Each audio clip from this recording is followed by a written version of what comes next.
மீனவ சொந்தங்கள் அனைவருக்கும் வணக்கம். நான் உங்கள் மீனவன் மெக்கானிக். நம்ம இன்றைக்கி பதிவில் என்ன பார்க்க போகிறோம் அப்படின்னு கேட்டிங்கன்னா, நம்ம கஸ்டமர் ஒருத்தவங்க இன்ஜின் தம் ஆகவே விடுது, ஃபுல் பிக்கப்பில் போகல அப்படின்ட்டு நம்மள்ட்ட கம்ப்ளைண்ட் பண்ணியிருந்தாங்க. ஸோ அதனால் நம்ம சர்வீஸுக்கு வந்து பார்த்தப்ப, நம்ம செக் பண்ணி பார்த்தப்ப இதில் என்ன ப்ராப்ளமாக இருக்குது அப்படின்னு கேட்டிங்கன்னா, இவங்க 2 ஹோலர் இன்ஜின் வச்சுருக்காங்க. இவங்க 2லேயுமே இவங்க என்ன பண்ணிட்டாங்க அப்படின்னா, டீசல் ஊற்றும்போது அந்த டீசலில் உள்ள தூசி எதுவும் உள்ளே போகாமல் இருக்க கம்பெனிலே ஃபில்ட்ரு கொடுத்துருப்பாங்க டேங்க்லேயே. ஸோ அதை அவங்க வந்து பெரிய புனலாக வச்சு ஊற்றணும் அப்படிங்கிறது கடலில் ஊற்றும்போது சீக்கிரமாக ஊற்றணும் அப்படிங்கிறதுக்காக இந்த ஃபில்டரை வந்து அவங்க ரிமூவ் பண்ணிவிட்டு ஃபில்டர் இல்லாமல் டீசல் ஊற்றிருக்காங்க. ஸோ அதனால் வந்த பிரச்சனை தான் இது. ஃபுல்லாக டீசல் இருந்த டஸ்ட்டு ஃபுல்லாக போய் டீசல் லைனில் உள்ள ஹோல்ஸு பூரா அடைச்சிருச்சு. ஸோ அதனால தான் இவங்களுக்கு இந்த ப்ராப்ளம் வந்துருச்சு. இதேமாரி தப்பை தான் நிறையா பேர் செய்கிறாங்க.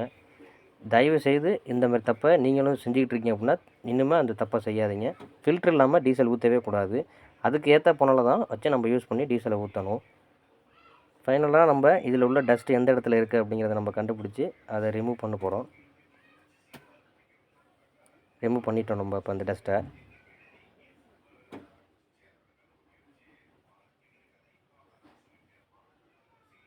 இப்போ ரிமூவ் பண்ணதுக்கப்புறம் இதில் எப்படி இருக்குது பாருங்கள்.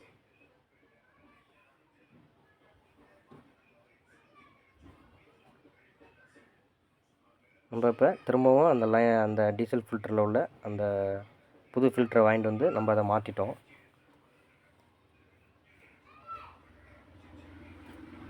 இதுதான் அந்த ஃபில்ட்ரு. இந்த தகவல் உங்களுக்கு பயனுள்ளதாக இருக்கும்னு நான் நினைக்கிறேன்.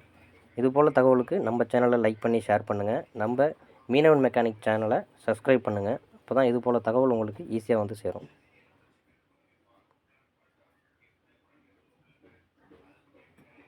இப்போ டீசல் எப்படி ஃபோர்ஸ் ஆகுது பாருங்கள். ஸோ நம்ம இப்போ கம்ப்ளைண்ட் அரெஸ்ட் பண்ணிட்டோம்.